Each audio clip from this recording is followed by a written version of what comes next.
So, ang mga bata, alam ko talaga, natural observers sila, di ba? Yes. They're So, like a sponge. yes, Yeah. di ba? So, monkey see, monkey do. Kung ano ang nakikita nila, ginagaya nila Tama. talaga. Yes. Pero, yan, kagaya nga ng narinig natin sa mga kada natin, di ba?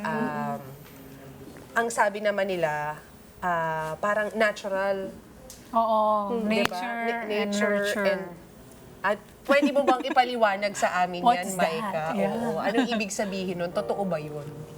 In terms po of that, so mas malaki po talaga yung factor ng ating environment, kung saan po tayo lumaki, sino po yung mga parents or any individuals po na tinitingala ng mismong bata. Kaya very important po talaga na dapat positive behaviors po yung ating pinapakita sa ating mga anak or sa mga bata po na nakapaligid sa atin. Kasi kung positive behaviors po, so they are also able to observe and also gayahin po nila yon. Kasi ganun yung nangyari dito kay Bobo Doll Experiment, Yes. di ba? Parang they showed karahasan dun sa isang group Yes. of kids. And then after, ano nangyari, Doc? True enough, after they showed an aggressive way of solving a problem or a violent way of dealing with things, yun talaga yung naging response ng mga bata Ganun na din. dun sa isang insidente, dun sa doll. Yeah.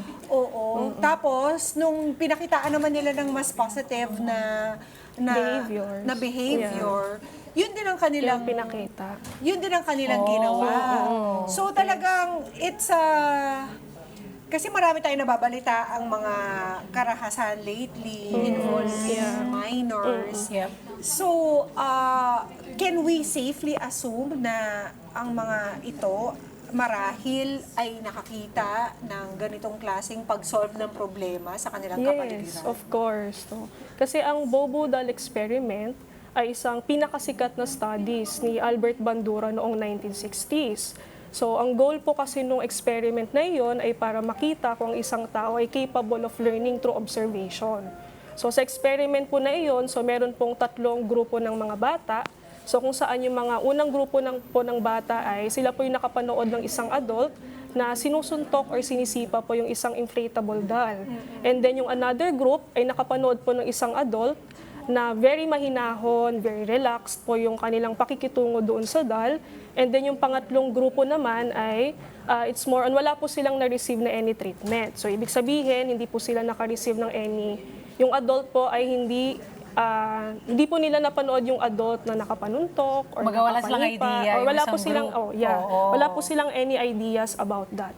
And then afterwards, nakita po sa resulta na mataas po talaga yung chance na yung mga batang nakapanood ng mga karahasan, yung ginawa po ng adult against po doon sa inflatable doll is the same. is the Oo. same. So ganun Paano po po yung nangyari. last group? I'm Oo curious. nga, no? Yung hindi nakakita ng kahit anong klaseng ehemplo. The result po is wala po silang ginawang any aggressive behavior against po doon sa inflatable doll. Oh, so yung solving skills nila, yung parang Yeah. ganun, parang Nanggaling talaga din sa Nanggaling sarili po talaga nila. doon Oo. sa mismong Bata. Opo. Maika, natututunan ba yun? Kunwari, yan, yung experiment na yan. So, nakita nila na ganito, no? Yeah. Natututunan na ba nila yun?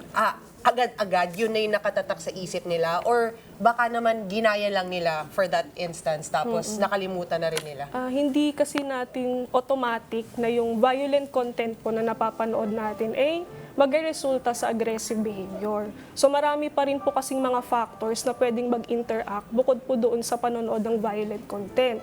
So kasama na rin doon yung factors kung saan yung environment na kinalakihan ng bata. So for example, sa family, baka na-foster po yung aggressive behavior, hindi po maganda yung communication style sa isa't isa, or yung the way po na pine-parent, yung parenting style, and also yung current mental state po ng bata, and also the peer influences. So ano po ba yung mga na-foster talagang behavior sa paligid niya? Kasi ang good So, news, well, it's not really a good piece of good news kasi parang kung absent ang mga magulang sa pagbibigay ng magandang ehemplo, they will get it from the next parang authoritative source.